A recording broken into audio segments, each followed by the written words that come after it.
And welcome back to Take Action News, everybody. David Shuster here, along with Daniel Marins. Daniel, we like to talk about the interconnected world that we live in. And a lot of folks, if they've been paying any attention to the news, they may hear about Cyprus and a run on the banks and a question about a bailout there.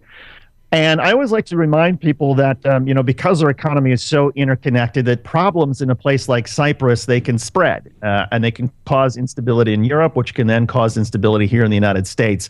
But specifically, the people of Cyprus, they have to vote on a bailout plan, a series of measures. Explain what you know about that and why it is so important that we're talking about it. Well, David, earlier this week, there were headlines about Cyprus because it looked like the European Union's bailout of the Cyprus banks would involve a tax on depositors, a mandatory tax on deposits, so that anyone that had any money in a bank in Cyprus would see 10% of their savings gone.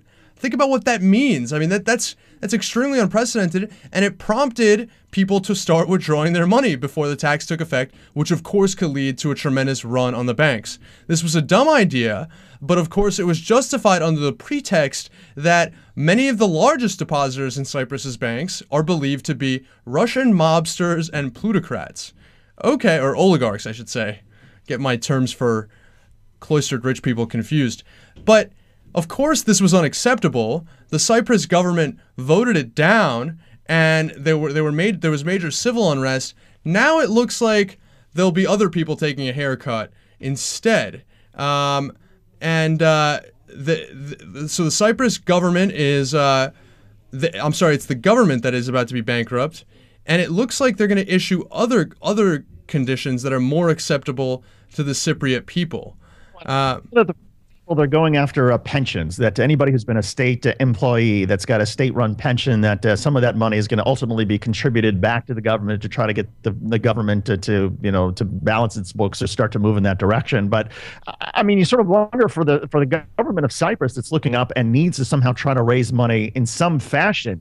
There's really, I think it was a stupid thing to try to say, oh yeah, we're going to tax people's bank deposits. But if that's the only sort of hard currency that they can envision that they have any control over, you almost can see why the government was tempted to try and do that. Well, David, I mean, first of all, let's be clear with one thing. The government of Cyprus is not in charge. It's the EU and the European Commission and the European Central Bank.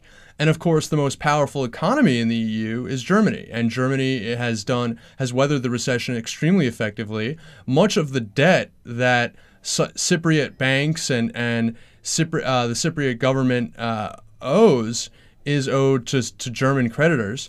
And so they have a tremendous interest in making the terms of this as austere as possible on the Cypriot end, because they think that it's the fault of these peripheral Southern European countries that they were spendthrifts and that Germany was responsible and they don't want to reward bad behavior. Of course, it wasn't that simple, because the system of loose credit that allowed Germany to become such an economic force over the past decade and boost its exports so tremendously benefited Germany as well. And so it took two to tango. But now that things have all collapsed, Germany basically says, much like Wall Street did to homeowners in this country, Germany basically says, well, it's all your fault. You guys were irresponsible. The truth is much more complicated. And of course, David, it's very short-sighted as well, because these individual European countries have a common currency, but don't have the ability to change the flow of that currency and when the economy gets bad. The same way the Fed lowers interest rates and prints money by buying up private assets, the European Central Bank doesn't do that, doesn't have that authority.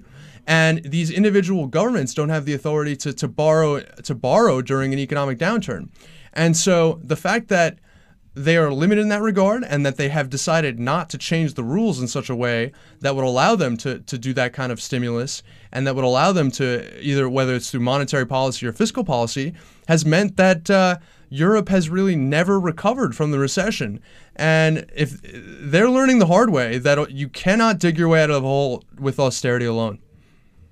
Interesting stuff, and a great point, Daniel. That austerity, in fact, it has perhaps caused them more harm than good. And we have a number of economists here on our side of the pond who've been saying that the time of economic difficulty is not a time to impose austerity. You want to try to get the economy to grow back before you start to tighten the belt. But good lessons from Europe in that whole argument. We're going to pause and on the other side of this break, we'll have more Take Action news, including fascinating segment by Daniel Marins. You're listening and watching the Take Action News on WEAC Radio.